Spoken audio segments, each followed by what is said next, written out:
ไว้ได้ยมตัววันฟีดแบ็กปีแต่จนมาคือกีตาโฆษณาย้ำระเบียบแต่คอร์เฟอร์ชีพกันนั่นคือข้อไปเกตตอนท้ายคอร์เทคแคร์แต่จนมากัดเนี่ยลงมือเพี้ยก็ชิมสกอร์ชมือเพี้ยไม่เฟรนช์มือเพี้ยแจ้งเพื่อเพี้ยมีน่ารำมวยทางคอมฟอร์ตบอลจมูกยืงมีนลงเจตนามือยืงรอบอ่านจมูกยืงให้จังเพี้ยก็จับรางฟีดแบ็กมือยืงทางไหลอย่างไหนมีจำนวนใจจังไงมันมองมาอ่ะกไหลเก๋เตลุตติงกไหลเก๋เนี่ยคล้ายมันจังมือมือยืงไงปันแต่เราไปได้เกมมาไหลยืง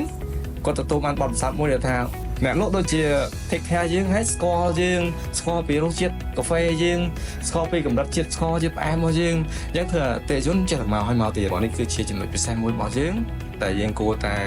ประตูเว็บแทนเตี้ยอัดบอลเว็บแทนเตี้ยจังมันเราสับให้ยืงเปล่าตัวเลือดสบายการแข่ง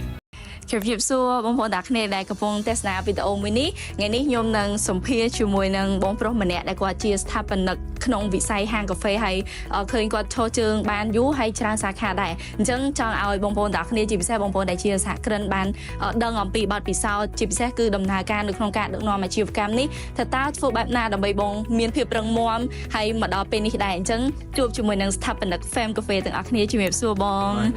ចាប់បងអាចណែនាំខ្លួនទៅកាន់បងប្អូនដែលកំពុងទស្សនាវីដេអូនេះបងបាទជំរាបសួរខ្ញុំបាទឈ្មោះសុយគង់ជាម្ចាស់អាជីវកម្ម Fam Cafe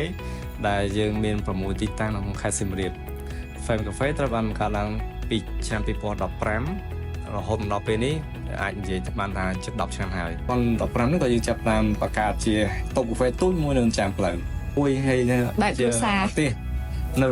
ចាំផ្លូវ2015ហ្នឹងកាហ្វេគឺអាចនិយាយថាជាអាជីវកម្មមួយអត់សូវមានគេនេះទេពីច្រើនប្រជាជនក្នុងខេត្តសៀមរាបយើងហូបតែកាហ្វេធម្មតាកាហ្វេវៀតណាមកាហ្វេតែហើយដល់ពេលយើងចាប់ដើមគឺជាអ្វីថ្មីប៉ុន្តែអាចនិយាយបានថាគ្រួសារខ្ញុំគាត់អត់បោះបង់អាចនិយាយថាអាជីវកម្មហ្នឹងនៅពេលដែលចាប់ដើមដំបូងគឺបញ្ហាច្រើនអត់មានភ្ញៀវអត់មានអីទេហើយពិបាកមែនតើប៉ុន្តែនៅពេលដែលគាត់ធ្វើអាជីវកម្មកាហ្វេហ្នឹងដំបូងហ្នឹងដោយសារតែមិនស្តាគាត់ចង់ឈប់លោកកាហើយគាត់ព្យាយាមធ្វើមិនដើម្បីឲ្យអាជីវកម្មដើរទៅមុខមួយខែ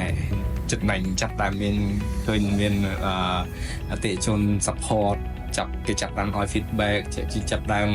control យើងចាប់ដើមគិតថា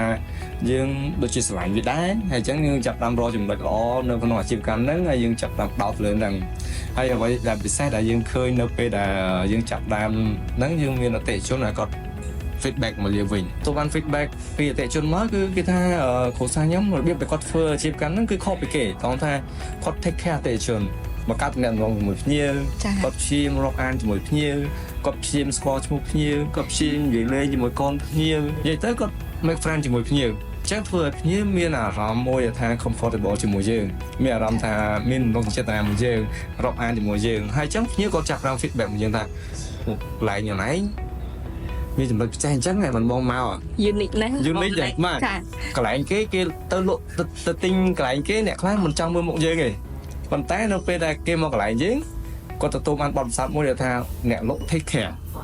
អ្នកលក់ចិត្តសាស្ត្រយកបេះដូងអតិថិជនបាទអ្នកលក់ដូចជា take care យើងហើយស្គាល់យើងស្គាល់ពីរសជាតិកាហ្វេយើងស្គាល់ពីកម្រិតជាតិស្គាល់ជាផ្អែមរបស់យើងអញ្ចឹងធ្វើអតិថិជនចេះតែមកឲ្យមកទៀតតាមឃើញថាអូនេះគឺជាចំណុចពិសេសមួយរបស់យើងតែយើងគួរតែបន្តវាថែមទៀតអភិវឌ្ឍវាថែមទៀតអញ្ចឹងមកដល់សប្តាហ៍ថ្ងៃយើងផ្ដោតទៅលើសេវាកម្មខ្លាំងបុគ្គលិករបស់ Fam គឺយើងឆ្លងកាត់ការ training តាក់ទងនឹងការបម្រើសេវាកម្មពេលបង start ដំបូងបងដាក់ Fam Cafe ហ្មងឬក៏បងមានឈ្មោះអីផ្សេងបងបាទនិយាយទៅ Fam Cafe គឺជាឈ្មោះរបស់គ្រួសារខ្ញុំគាត់មិនបង្កើតទេពេលដែលសំខាន់គឺ Fam Cafe ដោយសារតែឈ្មោះហ្នឹងហើយបានជំរុញឲ្យពួកខ្ញុំខិតខំប្រឹងប្រែងធ្វើដោយសារពាក្យ Fam បានថាភាពល្បីល្បាញអញ្ចឹងបានពួកខ្ញុំព្យាយាមធ្វើមិនឲ្យ Fam កាន់តែរីកចម្រើនឲ្យមានភាពរីកចម្រើនឲ្យមានភាពល្បីល្បាញតាមឈ្មោះនឹងដែរបាទ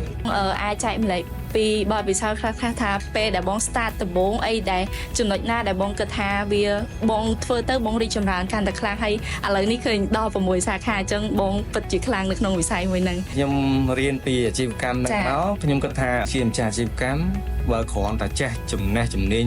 ជាក់លាក់នឹងមួយក្នុងការដូចឧទាហរណ៍យើងជិះម៉ូតូបើយើងចេះជួសជុលម៉ូតូហើយយើងទៅបើកហាងជួសជុលម៉ូតូគឺហានិភ័យច្រើន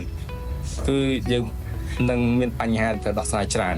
អញ្ចឹងនៅពេលដែលយើងចាប់ដើមអាជីវកម្មគឺយើងនឹងคลายខ្លួនពី ពីបុគ្គលមួយដែលគាត់ថាកាយគេជួសជុលម៉ូតូយើងធ្វើតែជួសជុលម៉ូតូប៉ុន្តែនៅពេលដែលយើងធ្វើជាម្ចាស់អាជីវកម្មក្នុងការហាងជួសជុលម៉ូតូគឺយើងទៅធ្វើការងារច្រើនមែនតើក្រៅពីជួសជុលម៉ូតូអញ្ចឹងយើងទៅជាបុគ្គលមួយដែលទៅជាអ្នក service ក៏យើង service ទទួលភ្ញៀវក៏យើងទទួលភ្ញៀវខ្លួនយើងនឹងមានទំនួលខុសត្រូវច្រើនមែនតើអានេះហើយគឺជាបញ្ហាដែលថាម្ចាស់អាជីវកម្មពាក្យច្រើនដែលគាត់អត់បានគិតទៅលើចំណុចហ្នឹងគាត់គិតថាគាត់ចេះបកកែធ្វើកណ្ដឹងគាត់ចេះធ្វើនំគាត់ទៅបើកហាងលក់នំប៉ុន្តែគាត់ភ្លេចថាគាត់ត្រូវទៅរៀនជំនាញក្នុងការអភិវឌ្ឍអាជីវកម្មរបស់គាត់ដើម្បីឲ្យអាជីវកម្មរបស់គាត់អាចដើរទៅមុខទៀតបានអ្វីដែលខ្ញុំគិតថាសំខាន់គឺគាត់ត្រូវមានចំណេះជំនាញក្នុងការគ្រប់គ្រងក្នុងការដឹកនាំអាជីវកម្មហ្នឹងឲ្យរីកចម្រើនมันអាចរំពឹងថានៅពេលដែលយើងចេះគ្រាន់តែចេះជំនាញហ្នឹងហើយយើងទៅបើកបានទេហើយអាចសង្ឃឹមថាវារីកចម្រើនទេរៀនបាននៅក្នុងរយៈពេលជាង10ឆ្នាំហ្នឹងដែលខ្ញុំចង់ប្រាប់ទៅអស់គ្នាទី1គឺត្រូវក្រៅពីចំណេះជំនាញក្នុងការធ្វើអ្វីមួយហ្នឹងហើយគឺត្រូវមានចំណេះជំនាញក្នុងការអភិវឌ្ឍដឹកនាំអាជីវកម្មរបស់យើងមកតង់ទៀតបើសិនជាយើងគ្រាន់តែចេះតែធ្វើអាហ្នឹងមួយហើយយើងទៅបើកហាងលក់អាហ្នឹងគឺយើងមិនប្រកាសថាជោគជ័យទេចាបានន័យថាដូចបងមានប្រសាសន៍មុនហ្នឹងអញ្ចឹងបើអាជីវកម្មមួយដំណើរការទៅបានក្នុងនាមជាម្ចាស់ចេះតែបច្ចេកវិទ្យាហ្នឹងប៉ុន្តែអត់ចេះរបៀបនៅក្នុងការគ្រប់គ្រងក៏ពិបាកដំណើរការដែរអញ្ចឹងឃើញថាបងពិតជារឹងមាំដែលអាចបំលាស់ប្រែអាជីវកម្មតាំងពីអាទិះមួយបែបលក្ខណៈគ្រួសារមកជាអាជីវកម្មមាន6សាខាអញ្ចឹងបងមានគម្រោងចង់បរិចមកភ្នំពេញឬក៏ទៅបណ្ដាខេត្តផ្សេងៗអត់បង2025នេះពួកខ្ញុំមានគម្រោងថាពួកខ្ញុំនឹងធ្វើការបរិចេញក្រៅខេត្តតែពួកខ្ញុំពងគិតគឺយើងចង់ធ្វើអ្វីដែលថ្មីជាងនឹងហើយយើងចង់អភិវឌ្ឍថែមទៀតអញ្ចឹងការចេញទៅក្រៅខេត្តក៏ជារឿងមួយដែលយើងនឹងធ្វើហើយក៏យើងនឹងមានអ្វីដែលថ្មីបន្ថែមទៀតដើម្បីជាការបង្ហាញឲ្យអតិថិជនឃើញថា Fan គឺមានការរីកចម្រើនគឺមិនមែនគាត់ណាស់ទៅប៉ុណ្ណឹងទេហើយបងមានអីជាសារផ្ដាំផ្ញើទៅដល់បងប្អូនដែលគាត់ជាសហគ្រិននៅក្នុងវិស័យកាហ្វេដូចបងខ្ញុំមិនមានអីច្រើនក្រៅពីជំរុញលើកទឹកចិត្តឲ្យបងប្អូនព្យាយាមអភិវឌ្ឍសមត្ថភាពខ្លួនឯង online learning អញ្ចឹងបើសិនជាយើងឈប់រៀនគឺបានថាយើងឈប់អភិវឌ្ឍ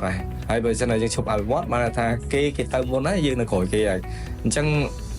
ដំណោះស្រាយគឺអត់មានអីក្រៅពីយើងព្យាយាមរៀនទេហើយក្រៅពីរៀនខ្លួនឯងគឺយើងត្រូវតែផ្ដល់ឱកាសឲ្យបុគ្គលិករបស់យើងគាត់មានសមត្ថភាពមានឱកាសក្នុងការរៀនដូចយើងដែរដើម្បីឲ្យយើងខ្លាំងទាំងអស់គ្នាអញ្ចឹងអាជីវកម្មរបស់យើងបានរីកចម្រើនមិនមែនដោយសារតែយើងសិក្សាទេ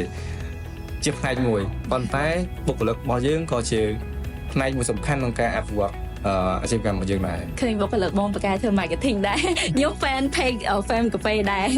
ចាអរគុណបងអញ្ចឹងអរគុណសម្រាប់ការបង្ហាញចំណាប់អារម្មណ៍នៅថ្ងៃនេះក៏ដូចជាចែកម្លែកបទពិសោធន៍ល្អៗជូនទៅដល់បងប្អូនដែលគាត់ជាសហគ្រិនហើយជាពិសេសអ្នកដែលចង់ចាប់ផ្ដើមអាជីវកម្មនិងបងប្អូនដែលគាត់កំពុងតែដំណើរការអាជីវកម្មអញ្ចឹងសង្ឃឹមថាបងនឹងបានចែកម្លែកបទពិសោធន៍បន្ថែមទៀតជូនទៅដល់បងប្អូនសហគ្រិនបន្តទៀតអរគុណច្រើនបងចា